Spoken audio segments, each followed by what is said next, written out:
Assalamualaikum warahmatullahi wabarakatuh, saudaraku seiman. 1382 tahun yang lalu, tragedi Karbala terjadi.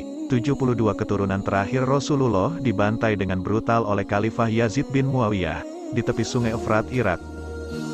Husain bin Ali bin Abu Thalib, yang seharusnya menjadi khalifah kelima menggantikan Sayyidina Ali, syahid dipancung oleh Shimir bin Ziljausyan, salah satu anggota pasukan pimpinan Yazid. Bibirnya remuk dicincang sekelompok muslim durhaka. Imam Husain adalah pemuda yang diberi tugas oleh ayahnya, untuk melindungi Khalifah Utsman dari usaha pembunuhan kaum Khawarij, yang tak pernah alpa membela panji Islam, dalam perang-perang melawan kaum musyrikin, yang syahid di Karbala menjaga nyala agama yang disiarkan kakeknya. Rasulullah memberi julukan cucunya tersebut dengan kalimat mulia, Husain adalah pemimpin pemuda di surga. Sepeninggal Rasulullah, jika para sahabat rindu kepada sang Nabi, mereka akan menemui Husain karena wajahnya sangat mirip dengan paras Rasulullah. Sebuah riwayat mengisahkan, ketika mendengar Fatimah akan melahirkan anak kedua, Rasulullah segera bergegas menjenguknya. Tak lama kemudian lahirlah Husain. Asma binti Umais, yang membantu Fatimah melahirkan, segera menggendong bayi merah itu dan menyerahkannya kepada Rasulullah. Setelah diazani dan diikomati, sang jabang bayi lalu diberi nama Husain, semakna dengan nama kakaknya Hasan, yang berarti kebajikan. Ketika tengah asyik menciumi sang cucu, tiba-tiba Nabi termangu, air mukanya berubah muram, dari sudut matanya mengalir butiran air mata. Asma pun segera bertanya, "Mengapa di hari bahagia ini Anda menangis, wahai Rasulullah?" Dalam isak tangisnya, Rasulullah menjawab, "Jibril baru saja mendatangiku. Dia membawa kabar, kelak anak ini akan dibunuh oleh sebagian umatku yang durhaka. Jibril juga menunjukkan padaku tanah di mana Husain terbunuh." Ibnul Atsir dalam Tarikh Al-Kamil menceritakan, Nabi pernah memberikan segumpal tanah berwarna kekuningan, yang didapat dari Jibril kepada Ummu Salamah. Tanah tersebut berasal dari tempat di mana Husain akan terbunuh dalam sebuah pertempuran. Jibril mengambilnya dari tempat yang kita kenal sebagai Karbala. Nabi berpesan kepada Ummu Salamah, "Simpan tanah ini baik-baik, bila warnanya berubah menjadi merah, ketahuilah bahwa Husain telah syahid."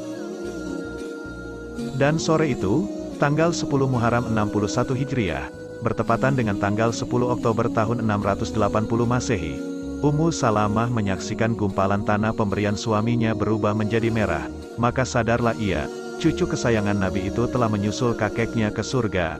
Ummu Salamah adalah orang pertama di Madinah yang mengetahui perihal kematian Al-Husain.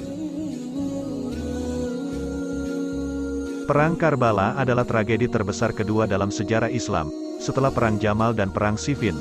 Beberapa ulama menyatakan, bahwa pembantaian Karbala adalah kelanjutan dari Perang Siffin, dan penuntasan dendam kubu Muawiyah bin Abu Sufyan terhadap keluarga Rasulullah.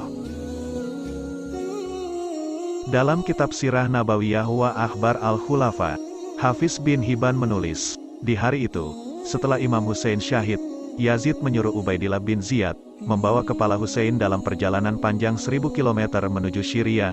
Kepala yang terpancung itu ditaruh begitu saja di atas pelana, dengan wajah berlumur debu dan darah serta rambut yang terdedah.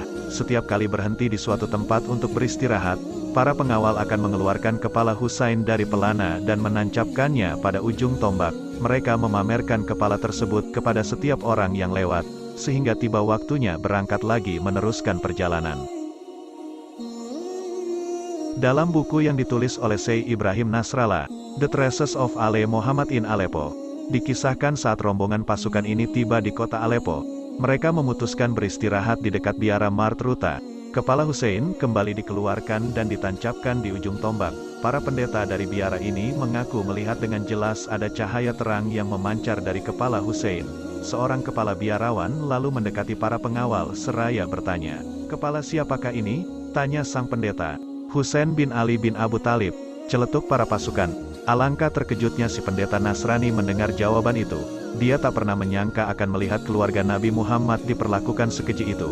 Kepala biara ingat sebuah kisah, ketika 100 tahun sebelumnya, seorang pendeta Nasrani bernama Buhaira berusaha menyelamatkan kakek Husain dari usaha pembunuhan para penjahat Quraisy.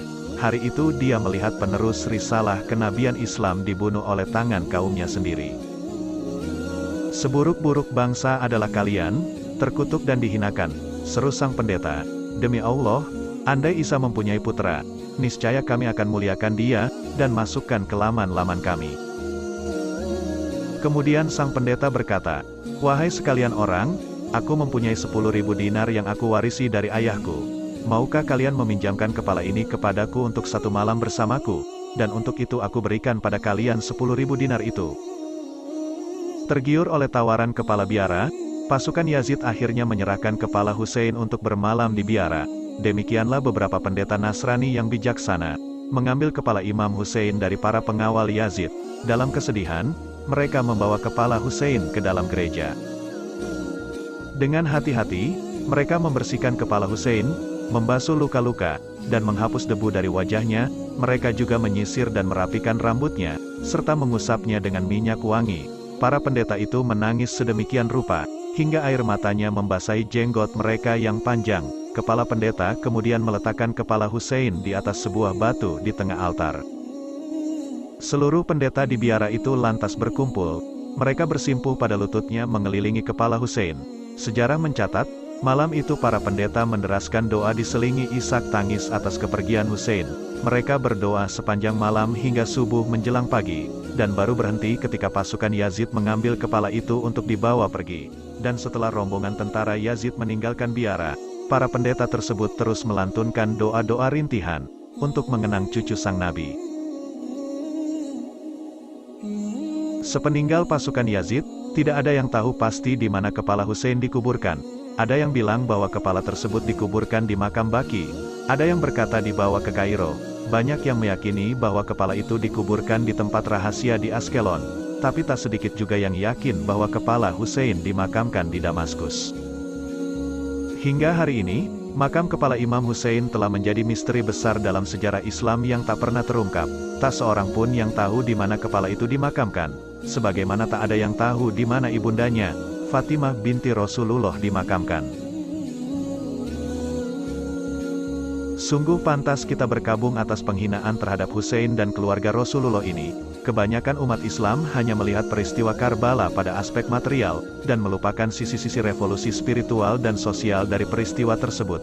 Bahkan di kalangan Muslim, masih ada yang berpendapat bahwa pembantaian keluarga Nabi Muhammad di Karbala adalah kejadian biasa, dan tak lebih sebagai konsekuensi politik dari perlawanan keluarga Rasulullah kepada keluarga Abu Sofyan yang berkuasa. Karena itu, tragedi ini tak pantas dikenang dan dibesar-besarkan.